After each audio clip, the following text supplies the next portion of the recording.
friends, this is Jyoti Verma. Today I am going to start with semester second B.Ed Learning and Teaching. ये आपका subject है semester second का learning and teaching और इसके अंदर हमने हमारी फर्स्ट यूनिट ओवरऑल कंप्लीट कर ली है और हम सेकंड यूनिट का भी बिहेवियरिस्ट जो अप्रोच है उसको पढ़ चुके हैं और आज हम पढ़ेंगे हमारा नेक्स्ट अप्रोच लर्निंग अप्रोच जिसका टाइटल है और इसके अंदर हम नेक्स्ट अप्रोच पढ़ेंगे कॉग्निटिविस्ट अप्रोच टू लर्निंग यानी कि अधिगम का संज्ञानात्मक दृष्टिकोण यानी कि जो संज्ञान होता है हमारा कॉग्निटिव जो एक कॉग्निटिविस्ट अप्रोच होती है वो लर्निंग के लिए किस तरीके से काम आती है, क्या उसका रोल है इसके अंदर लर्निंग के लिए, इसको हम इसके अंदर पढ़ेंगे।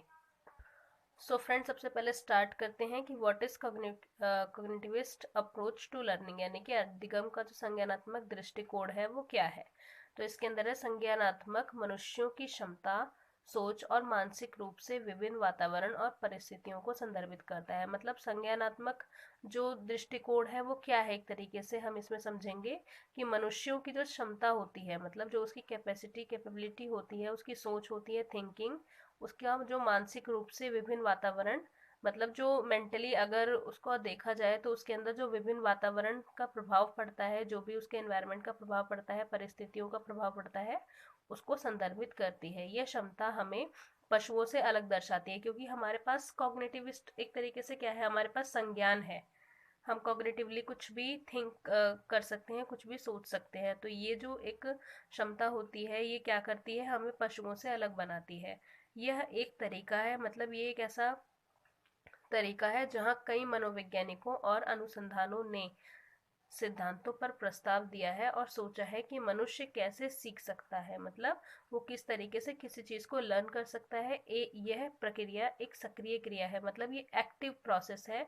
ये जो प्रोसेस है इसे एक्टिव प्रोसेस कहा जाता है क्योंकि एक्टिवली हम कुछ भी सीख सकते हैं अपने संज्ञान के द्वारा, जिसमें मनुष्य उत्सुक हो जाता है, मतलब वो और ज़्यादा एनकरेज होता है, उसमें और ज़्यादा उत्सुक होता है, उसको और ज़्यादा इंटरेस्ट आता है उसके अंदर और ज्ञान और समझ की तलाश करता है, मतलब ज्ञान प्राप्त करने के लिए और उसकी अंडरस्टैंडिंग की तलाश करता है वो। नेक्स्ट हम देखेंगे संज्ञानात्मक जो संज्ञानात्मकता है उसने शिक्षा में प्रौद्योगिकी यानी कि टेक्नोलॉजी को 1970 यानी 1970 में प्रभावित करना शुरू किया।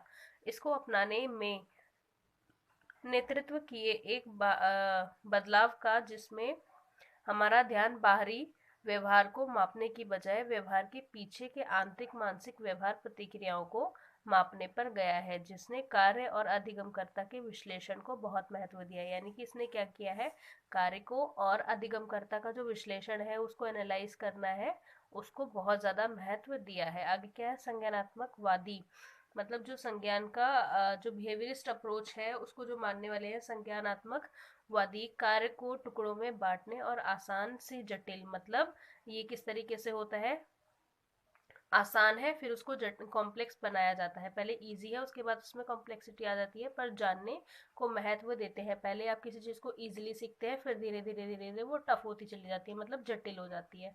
उसके बाद है जो उनके पूर्व अधिगम, मतलब जो उन्होंने पहले से अधिगम कर रखा है, जो पहले से सीख रखा है, मानसिक मॉडलों या ढांचों यानी कि जो स्कीमास होते हैं उन पर आधारित है। क्योंकि जैसा कि आपने पढ़ा है पियाजे की थ्योरी में भी कि बच्चे जो होते हैं वो अपने माइंड में पहले स्कीमा बनाते हैं और अगर उनके पास उस चीज से रिलेटेड कोई भी पूर्व ज्ञान होता है यानी कि प्रीवियस नॉलेज होती है, उसको उससे जोड़कर, मतलब प्रीवियस नॉलेज और जो न्यू नॉलेज है जो उसने अभी स्कीमा बनाया है उसको आपस में जोड़कर कोई थिंकिंग उनके दिमाग में बनती है।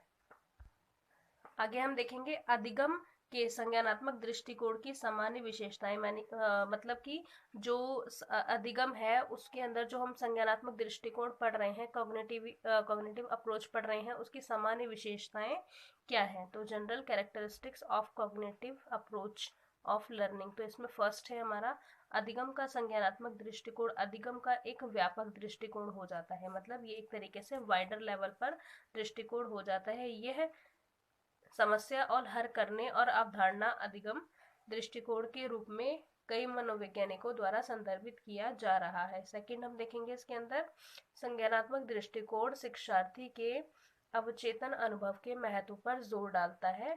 यह व्यवहारवादी और समस्या समाधान को भी शामिल करता है। थर्ड हम देखेंगे इसके अंदर अधिगम के लिए संज्ञानात्मक दृष्टिकोण का बोधात्मक या प्रतिनिधित्ववादी प्रक्रियाओं और उनकी उत्पत्ति करने वाले पृष्ठभूमि कारकों और प्रक्रियाओं में आधारभूत हित है। नेक्स्ट हम देखेंगे इसी के अंदर अधिगम के लिए संज्ञानात्मक दृष्टिकोण के शैक्षिक निहितार्थ यानी कि educational implication of cognitive approach to learning, जिसमें फर्स्ट है हमारा मूर्त से अमूर्त की तरफ यानी कि कॉन्क्रीट टू एब्स्ट्रैक्ट लर्निंग, कि बच्चे पहले किसी चीज़ की इमेजिनेशन नहीं कर पाते अगर कोई चीज़ उसको बताई जाए, लेकिन बाद में क्या होता है वो धीरे धीरे उसको अमूर्त रूप से सोचने समझने की, मतलब उनको अगर वो चीज़ वो पिक्चर ना दिखाई जाए, कोई भी चित्र है वो ना दिखाया जाए, फिर भी आप उनको कुछ बताएं तो वो उस चीज़ की इमेज माइंड में बना पाते हैं। तो इसमें है अधिगम मूर्त से अमूर्त होना चाहिए, मतलब पहले जो है कॉन्क्रीट होना चाहिए, उसके बाद एब्स्ट्रैक्ट होना चाहिए। अधिगम मूर्त से अमूर्त होना चाहिए। छोटे बच्चों को मूर्त सामग्री दी जानी चाहिए जो उनके आवश्यक संबंध को अवधारण करने में मदद करती है। उच्च कक्षाओं में छात्रों को मूर्त अवधारणाओं के साथ उनकी अवधारणाएं विकसित की जा सके। नेक्स्ट हम देखेंगे सेकंड, जिसके अंदर है सरल से कठिन यानी कि सिंपल टू कॉम्प्लेक्स। जैसा कि मैंने बताया कि कोई भी बुक होती है या कोई भी चीज़ है, आप स्टूडेंट को पढ़ा रहे हैं तो आपको क्या करना होगा, पहले उसे इजी चीज़ें बतानी होंगी, उसके बाद आप धीरे धीरे धीरे धीरे टफ करते जाएंगे। और बुक्स भी ऐसे ही होती है, पहले उसमें इजी चैप्टर्स होते हैं, फिर धीरे धीरे धीरे धीरे स्टेप वाइज वो टफ होती चली जाती है। तो ये सिंपल टू कॉम्प्लेक्स, तो इसके अंदर क्या है, विषय सामग्री को सरल से कठिन तरीकों में और विभिन्न इकाइयों को एकीकृत करके व्यवस्थित किया जाना चाहिए। नेक्स्ट हम देखेंगे थर्ड, जिसके अंदर है सक्रिय भागीदारी यानी कि एक्टिव पार्टिसिपेशन।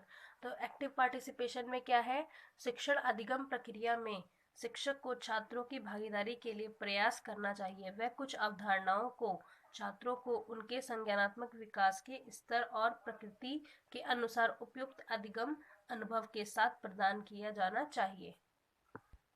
एंड लास्ट हम फोर्थ देखेंगे शिक्षण की विभिन्न विधियां यानी कि मल्टीपल मेथड्स ऑफ टीचिंग।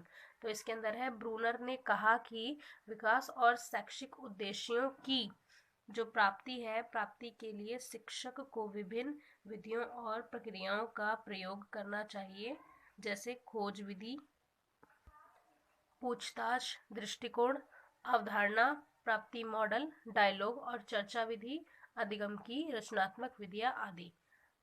तो ये थी इसके अंदर शिक्षण की जो विधियाँ थी, multiple methods of teaching. So friends, यहाँ हमारा ये टॉपिक खत्म होता है जिसके अंदर हमने कॉग्निटिविस्ट अप्रोच ऑफ लर्निंग पढ़ा। आई होप फ्रेंड्स आपको ये टॉपिक पसंद आया होगा और आपको ठीक से समझ में आया होगा, सारे पॉइंट्स को आपने क्लियर किया होगा। So friends, thank you so much for watching this video. मेरे चैनल को लाइक करें, सब्सक्राइब करें, शेयर करें एंड कमेंट करें। Thank you so much.